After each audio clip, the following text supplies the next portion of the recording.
Hello friends, मैं किशन कुमार राउत और मैं आपको मेरे यूट्यूब चैनल में स्वागत कर रहा हूँ। और आज मेरा UIICL AO का प्रीलिम्स का एग्ज़ाम था। प्रीलिम्स या फिर मेंस, मतलब एक ही एग्ज़ाम है, उसके बाद इंटरव्यू रहता है। तो मैं एग्ज़ाम जो था आज, और मेरा फर्स्ट शिफ्ट का एग्ज़ाम था 11:30 बजे, जो रिपोर्टिंग टाइम जिसका रहता है। 2 घंटे का पेपर था। और अगर मैं पेपर के लेवल की बात करूँ तो मुझे पेपर टफ लगा, मतलब टफ इन द सेंस कि क्वेश्चन के लेवल काफ़ी अच्छे थे और लेंदी भी था। वही वैसे ही बोलूँगा, ठीक है। और टोटली 200 क्वेश्चन रहते हैं यहाँ पे, और सेक्शनल टाइमिंग नहीं रहता, 2 घंटे का पेपर रहता है। 120 मिनट में 200 क्वेश्चंस करने रहते हैं। और पहले स्टार्ट करूँ क्वांट में, तो क्वांट में 50 क्वेश्चन थे, 50 क्वेश्चन थे, और मैंने अटेम्प्ट किए हैं 24। सर क्वांट की बात कर रहा हूँ, पहले मैं रीजनिंग की बात कर रहा हूँ। रीजनिंग में 50 क्वेश्चन थे और आउट ऑफ 50 मैंने सिर्फ 24 अटेम्प्ट ही किया है। और मैंने पहले रीजनिंग ही स्टार्ट किया था, अटेम्प्ट करना रीजनिंग से स्टार्ट किया। और मुझे रीजनिंग के क्वेश्चन जो पजल आए थे, 4-5 पजल थे, ठीक है। एक सर्कुलर पजल था, 8 जन बैठे हैं और उनका डायरेक्शन नहीं पता, ठीक है। कोई अंदर बैठा है, अंदर देख मतलब इन करके बैठा है, कोई आउट करके बैठा है। 8 जन थे। ये एक पजल आया था जिसको मैंने बनाया है। और एक पजल आया था ईयर बेस्ड पजल, ठीक है। और ईयर बेस्ड पजल जो आया था उसमें काफ़ी वेरिएबल्स भी थे, ठीक है। उनका नाम था और उनको क्या पसंद है ऐसा करके, ठीक है। वो वेरिएबल था जिसको मैंने अटेम्प्ट नहीं किया, और काफ़ी लेंथी पजल था ये। और एक सिटिंग अरेंजमेंट आया था, unknown number of sitting arrangement एक था, शायद वहाँ पे 16 जन बैठे हैं, वो मैंने किया है। और एक सिटिंग अरेंजमेंट था 7-7 जो रहते हैं, ठीक है। 7 जन है जो नॉर्थ को देख के बैठ रहे हैं और 7 जन है जो साउथ को फेस कर रहे हैं, ठीक है, ईच अदर। तो वो एक सिटिंग अरेंजमेंट था जिसको मैंने अटेम्प्ट नहीं किया है। और एक मंथ वेस्ट पजल था, ठीक है, डेट ऑफ बर्थ शायद मंथ वेस्ट पजल, जनवरी, फरवरी, मार्च, अप्रैल और मई शायद, ऐसा था। वो इजी था, इसको मैंने किया है। और एक आया था रैंकिंग बेस्ड पजल आया था, ठीक है। और वो काफ़ी ट्रिकी था यार, मतलब टेबुलर रैंकिंग जो रहता है वो काफ़ी ट्रिकी था, वो उसको मैंने किया है। और क्वेश्चन आए थे डायरेक्शन डिस्टेंस से, जिसको मैंने बहुत टाइम लगाया, लेकिन मेरा नहीं हुआ वहाँ पे। इसको मैंने पूरा लास्ट पे किया है। और इसके ऊपर और एक डिफरेंट स्टोरी है जिसको मैं बोलूँगा बाद में। और उसके बाद सिलॉक्स जो आए थे ना, वो हमारे जो टिपिकल सिलॉक्स जैसे आते हैं प्रीलिम्स में वैसा नहीं आता, ठीक है। वो सिलॉक्स देते ऑप्शन से ही आपको आंसर चूज़ करना रहता है, ठीक है। मतलब सिलॉक्स दे दिया, वो स्टेटमेंट दे दिया, और बाकी जो कंक्लूजन देता है ना वो सब ऑप्शन में रहता है, ठीक है। 5 ऑप्शन देते हैं, 5 में से कोई एक को हम लोग को चूज़ करना रहता है। सिलॉक्स जैसे क्वेश्चन आए थे।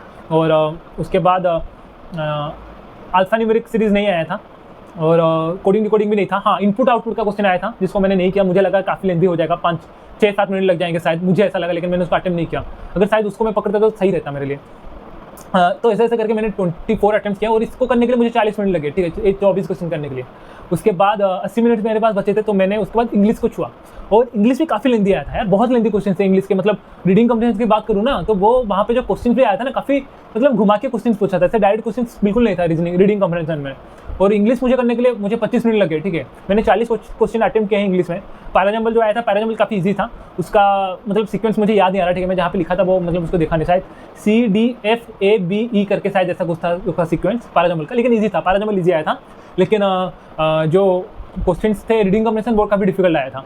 और उसके बाद वर्ड शॉपिंग वाला क्वेश्चन था, वो ईजी थे। मतलब इंग्लिश का रीडिंग कॉम्प्रिहेंशन भी मुझे, रीडिंग कॉम्प्रिहेंशन खाली जो ऐसा था जो कि मुझे काफ़ी डिफिकल्ट लगा, लेकिन बाकी इंग्लिश सब डुएबल थे क्वेश्चन। 1-2 क्वेश्चन जो कि बीच बीच में हार्ड वो दे दिया था, लेकिन फिर भी मैं हमेशा इंग्लिश में 40 अटेम्प्ट करता हूँ, मतलब फुल अटेम्प्ट करता हूँ। तो मैंने यहाँ पे 40 अटेम्प्ट किए, लेकिन मुझे पर्सनली इंग्लिश थोड़ा लेंदी लगा, ठीक है। क्योंकि मैं अगर मतलब वैसे एग्जाम की बात करूँ, मैं 15 मिनट में 30 क्वेश्चन कर लेता हूँ, 15-16 मिनट में, जब बैंकिंग एग्जाम है। तो यहाँ पे एक्स्ट्रा 10 मिनट में मुझे लग गया 10 क्वेश्चन करने के लिए, ऐसा मैं बोल सकता हूँ। और उसके बाद आया मेरे पास कितना 53 मिनट ऐसा बचा था मेरे पास। तो बाकी यहाँ पे कंप्यूटर आता है, जनरल अवेयरनेस आता है, जो कि कंप्यूटर रहता है 20 मार्क का, जनरल अवेयरनेस रहता है 40 मार्क का। मैंने वो वहाँ पे 10 मिनट में किए। जनरल अवेयरनेस मैंने किया है 40 में से 36 क्वेश्चन किए हैं। एक क्वेश्चन जो जिसको मैंने छोड़ा है वो वहाँ पे काफ़ी ज़्यादा बड़ा स्टेटमेंट्स था और लंबा बड़ा क्वेश्चन था, इसलिए मैंने उसको रीड नहीं किया, ठीक है। बाकी जो 36 अटेम्प्ट किए हैं, मतलब मैं हमेशा वैसा करता हूँ, ठीक है। मतलब देखा क्वेश्चन, मुझे लगा कि हाँ इसको मारते हैं तो मतलब मुझे 10-12 क्वेश्चन आ रहे थे, ठीक है। मैंने करंट अफेयर्स पढ़ा था, सितंबर, नवंबर, दिसंबर, जनवरी का मैंने करंट अफेयर्स देखा था, लेकिन जनवरी के भी बहुत सारे ज़्यादा क्वेश्चन आए थे। इजिप्ट के साथ मतलब इंडिया ने कौन सा किया है एक्सरसाइज, साइक्लोन शायद वो एक क्वेश्चन आया था। और एक उड़ीसा के ऊपर क्वेश्चन आया था, जो उड़ीसा के जो टाइगर रिजर्व है ना, क्या मेलानीगिरी ना, वो जो टाइगर रहते हैं उड़ीसा में, उसके ऊपर क्वेश्चन आया था। और सार्क और बिम्स्टेक के ऊपर क्वेश्चन आया था। वो मैंने शायद भूटान मार दिया, लेकिन शायद उसका आंसर थाईलैंड होगा शायद। मैंने पता नहीं क्या सोच के भूटान मार के आ गया मैं। और बाकी फाइनेंशियल क्वेश्चन काफ़ी आए थे। बजट के ऊपर क्वेश्चन आया था, 2-3 क्वेश्चन आए थे बजट के। और मतलब और याद नहीं आ रहा क्या क्वेश्चन आया था, लेकिन मतलब मुझे लग रहा है कि ऐसा क्वेश्चन शायद 10-11 क्वेश्चन कर देंगे अगर किसी ने पढ़ा है आराम से। डायरेक्ट क्वेश्चन थे 10-12 क्वेश्चन जो। और एक क्वेश्चन आया था आरबीआई में कितने मेंबर हैं, ठीक है। ये मैं थोड़ा डाउट में हूँ। मैं 6 मार्क आया हूँ, 6 होगा कि कितना होगा आंसर, अब अगर आपको पता है तो आप मुझे कमेंट सेक्शन में बता सकते हैं, मैं गूगल भी कर दूंगा अभी जाके। वो क्वेश्चन आया था आरबीआई के ऊपर, और क्या क्वेश्चन था तो मुझे याद नहीं आ रहा। अगर आपको भी क्वेश्चन याद है आप मुझे कमेंट सेक्शन में यहाँ पे बोल सकते हैं, ठीक है। तो ये रहा जनरल अवेयरनेस। उसके बाद कंप्यूटर में मैंने 20 क्वेश्चन कर दिया, ठीक है। ऐसा नहीं कि 20 से 20 आता हो, मैं मतलब जो सीजीएल के लिए जो पढ़ता हूँ वही से जो क्वेश्चन आया मैंने उसको बना दिया। शायद मुझे बस कंप्यूटर में भी शायद वही 8-9-10 क्वेश्चन आ रहे थे, बाकी 10 क्वेश्चन में से ही मतलब जो मन को मतलब लगा मैं उसको आंसर मार के आ गया, ठीक है। तो इसको करने के लिए मुझे लग गया शायद 10 मिनट लग गए आसपास। तो मेरे पास शायद 43 से 42 मिनट्स बचे थे मैथमेटिक्स करने के लिए। और क्वांट क्वेश्चन थोड़े डुएबल लगे मुझे, मतलब लेंदी थे, लेकिन आपको ऑप्शन देके अगर आप अच्छे से एलिमिनेट कर सकते हैं आंसर तो वो निकल जा रहा था। डीआई आया था, 5-6 क्वेश्चन डीआई आए थे, 2 या फिर 3 कैसलेट डीआई आए थे, जिसमें से एक क्वेश्चन मेरे से बिल्कुल बना ही नहीं। मैंने वहाँ पे 3 मिनट दिया लेकिन फिर से वो मेरे से बिल्कुल बना ही नहीं। वो कौन सा क्वेश्चन था जो आपको पता होगा, A-B स्कूल है और 3 स्कूल में बच्चे जो हैं वो फुटबॉल, क्रिकेट और सॉकर खेल रहे हैं, स्नूकर, बिलियर्ड्स वगैरह ऐसा जो खेलते हैं, वो वाला कैसलेट डीआई मेरे से बना नहीं। बाकी एक पाई चार्ट वाला डीआई आया था जो इजी था काफ़ी, और टेबुलर डीआई आए थे बॉयज़ गर्ल करके, वो भी इजी था। और उसके बाद और एक कैसलेट डीआई आया था बॉयज़ गर्ल करके, वो भी बन गया इजीली। तो ऐसे जैसे करके बाकी रॉन्ग नंबर सीरीज आया था जो डुएबल थे, मैंने मुझसे खाली एक नहीं बना रॉन्ग नंबर सीरीज। और उसके बाद क्वाड्रेटिक इक्वेशन आए थे, वो भी इजी था, बन गया। उसके बाद सिंप्लीफिकेशन नहीं आया था, सिंप्लीफिकेशन नहीं था, अप्रोक्सीमेशन भी नहीं था। लेकिन जो क्वेश्चन आए थे अरिथमेटिक के जो क्वेश्चन आए थे ना, उसमें उसके अंदर वो अप्रोक्सीमेशन डाल दिया था, ठीक है। मतलब वो डाटा वगैरह में, लेकिन वो भी मतलब अरिथमेटिक के साइड मैंने 2-3 क्वेश्चन ऐसे बनाए हैं। तो मतलब आउट ऑफ 50 क्वेश्चन मैंने 37 क्वेश्चन से अटेम्प्ट किए, क्योंकि यहाँ पे भी लेंदी क्वेश्चन थे, ठीक है, एक। और उसके ये सब करने के बाद मेरे पास टाइम बचा था, मेरे पास और कितना 4 मिनट बचे थे, ठीक है।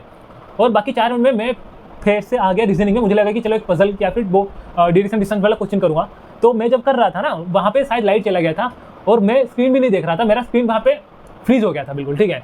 लेकिन क्वेश्चन दिख रहा था, मैं वहाँ से क्वेश्चन सॉल्व कर रहा था, लेकिन वो क्वेश्चन मेरे से बना भी नहीं। और मैं जब टाइम को देखा ना, मेरा वहीं पे 3 मिनट 30 सेकंड में वहाँ पे अटका हुआ है। मैं बोला मैं तो साला 1-2 मिनट से यहाँ पे क्वेश्चन अटेंड करो, वो यहाँ पे 3 मिनट 30 सेकंड में वो अटका था वहाँ पे, और बाकी दूसरों का सब खत्म हो गया है, बहुत सारे एस्पिरेंट। तो मैं जब बुलाया तो जो इन्विजिलेटर थे तो वाकई देखे मेरा फिर से और एक वो पीसी दिए मुझे, वहाँ पे जाके मेरा स्टार्ट हुआ फिर से 3 मिनट 30 सेकंड में, लेकिन फिर भी मैं नहीं बना पाया कुछ, ठीक है। वही सेम मिला, 3.5 मिनट कुछ नहीं किया मैंने। तो मेरा बस वही अटेम्प्ट रहा। कितना अभी मैं फाइनली बोलूँ तो कितना रहा मेरा अटेम्प्ट, रीजनिंग में 24, क्वांट में 37, दोनों मिला के मैंने 61 अटेम्प्ट किए हैं। बहुत सारे ऐसे एस्पिरेंट मैंने दिखे हैं जिन्होंने रीजनिंग में ज़्यादा अटेम्प्ट किया है और क्वांट में कम अटेम्प्ट किया है, ठीक है। तो मुझे लग रहा है कि दोनों अगर मिला दे तो मेजोरिटी एस्पिरेंट भाई 60 से 70 के अंदर ही अटेम्प्ट किए होंगे। अगर कोई एक्सेप्शनल स्टूडेंट है तो वो शायद 70 से 80 कर देगा आराम से, मतलब आराम से तो नहीं बोलूँगा, लेकिन वो एक्सेप्शनल है इसलिए वो 70+ अटेम्प्ट कर सकता है। लेकिन मैंने 61 अटेम्प्ट किए हैं और दोनों मिला के। उसके बाद इंग्लिश में मैंने 40 अटेम्प्ट किया है, 101। उसके बाद जनरल अवेयरनेस में 36, मतलब 10-12 ही आ रहे थे, बाकी सब तुक्के लगाए हैं। और कंप्यूटर में मैंने 20 अटेम्प्ट किए हैं, वहाँ पे भी मुझे शायद 10-9 ही आ रहे थे, बाकी सब तुक्के लगाए हैं। तो मिला दूँ तो कितना है, 36, 10, 20, 56, 101, 157 अटेम्प्ट किया है मैंने। 157 में से मुझे लग रहा है कि मतलब स्कोर मेरा 100 के नीचे चला जाएगा, ठीक है। मतलब जनरल अवेयरनेस की बात करूँ, ठीक है। क्वेश्चंस काफ़ी मुझे पर्सनली क्वेश्चन मुझे काफ़ी डिफिकल्ट लेवल के लगे, मतलब डिफिकल्ट या फिर बहुत लेंदी लगा मुझे। आप लोगों का क्या रहा एग्जाम, आप मुझे कमेंट सेक्शन में बता सकते हैं, आपने कैसा अटेम्प्ट किया, कितना अटेम्प्ट रहा आपका, और बस वही था। और आपको क्या लग रहा है कितना जाएगा कटअप, क्योंकि मैं जनरल कैटेगरी से बिलोंग करता हूँ, तो अनरिजर्व में 102 वैकेंसीज हैं। तो इसके बाद वो डायरेक्ट इंटरव्यू ही बुलाएंगे, ठीक है। मतलब यूआर में मुझे टॉप 6, यूआर नहीं मतलब ओवरऑल एग्जाम में मुझे टॉप 306 एस्पिरेंट्स के अंदर आना है ऑल ओवर इंडिया में। लेकिन देखते हैं क्या होता है। मतलब मुझे लग रहा है क्वेश्चन का लेवल भी ऐसा था ना, कटअप ज़्यादा नहीं जाएगा, मतलब मुझे नहीं लग रहा है 110 120 से ज़्यादा जाएगा। मुझे लग रहा है बस भाई 110 120 के अंदर ही रहेगा शायद कटअप, जो कि मुझे लग रहा है। मतलब ओपिनियन है, अगर आपका कोई डिफरेंट ओपिनियन है आप मुझे कमेंट में बता सकते हैं। बस वही था। अगर आपको मेरे चैनल का कंटेंट अच्छा लगे, चैनल को सब्सक्राइब भी कर सकते हैं, वीडियो को लाइक भी कर सकते हैं। And thank you for watching. जय जगन्नाथ, धन्यवाद।